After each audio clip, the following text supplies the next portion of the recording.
So today's June 26, 2025, and I haven't felt like myself since 2022. Since then, I've been on this very, very long and exhausting health journey. So I wanted to kind of share what I've been through to hopefully help some other people who are maybe experiencing similar symptoms and don't know the cause of what's going on with them, and their doctors are, especially if you have like regular lab work and your doctors are telling you like everything is normal and you know it's not. This is a journey from toxic black mold exposure and breast implant illness, and it's been a long and messy journey, but let me start off by telling you some of my symptoms.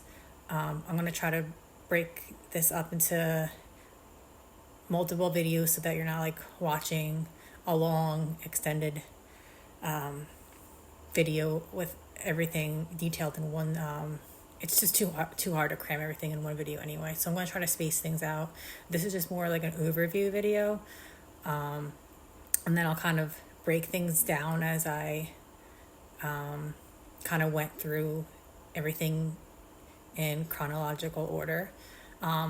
So in 2022, I went to my doctor. I remember in the end of the year, around like November, and some of the symptoms I was complaining about, well, I mean, mostly it was like fatigue and the weight gain.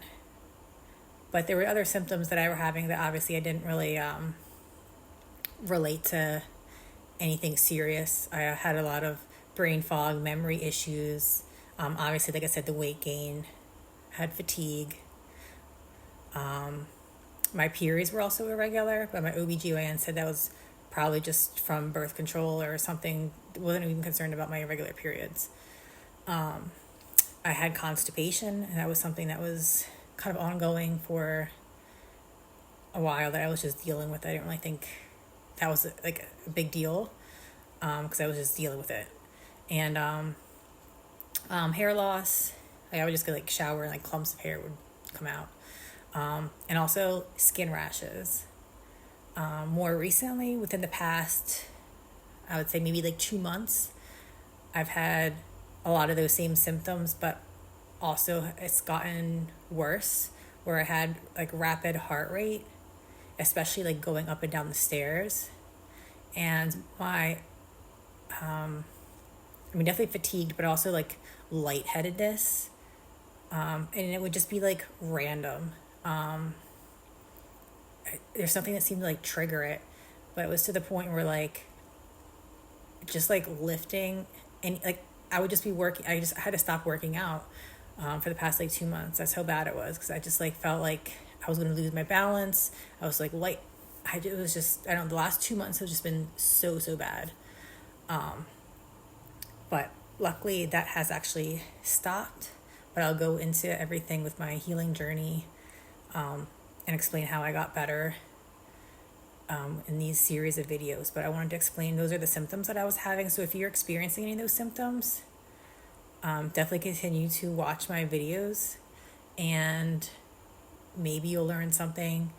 Hopefully I'm at least going to help some people out there, or just shed some light on mold toxicity and breast implant illness. That's kind of like my goal in this.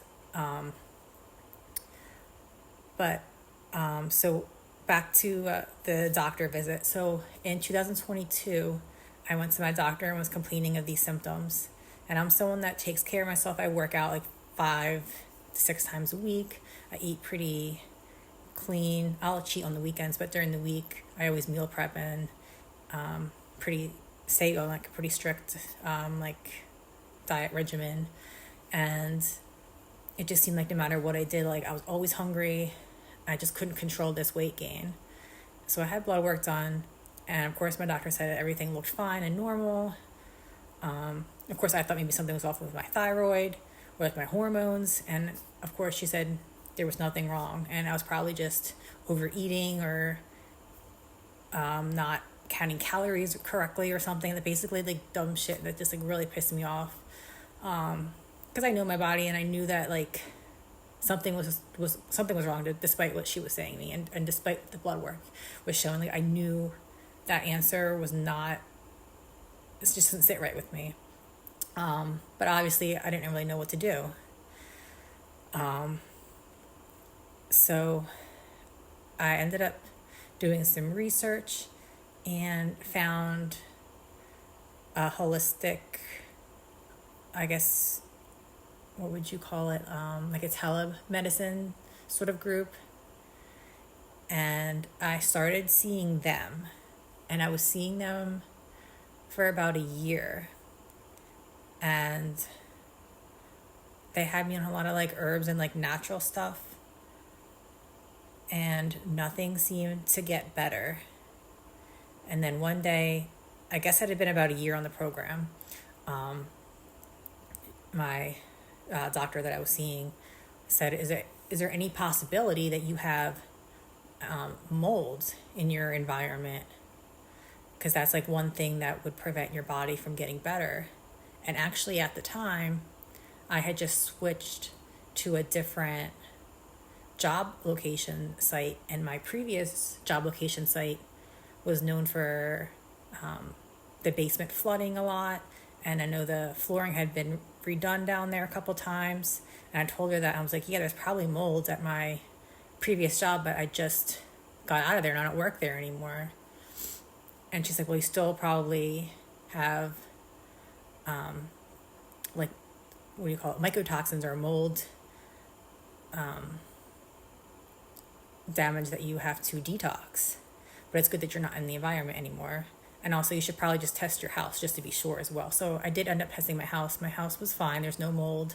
So I was pretty lucky that I was able to get out of the mold environment easily, since it was a workplace and it's easier to just leave and go somewhere else. Whereas if it was my house, that would have just been like a whole, it would just made the situation so much messier. But getting out of the environment sometimes is just the hardest thing for a lot of people with mold.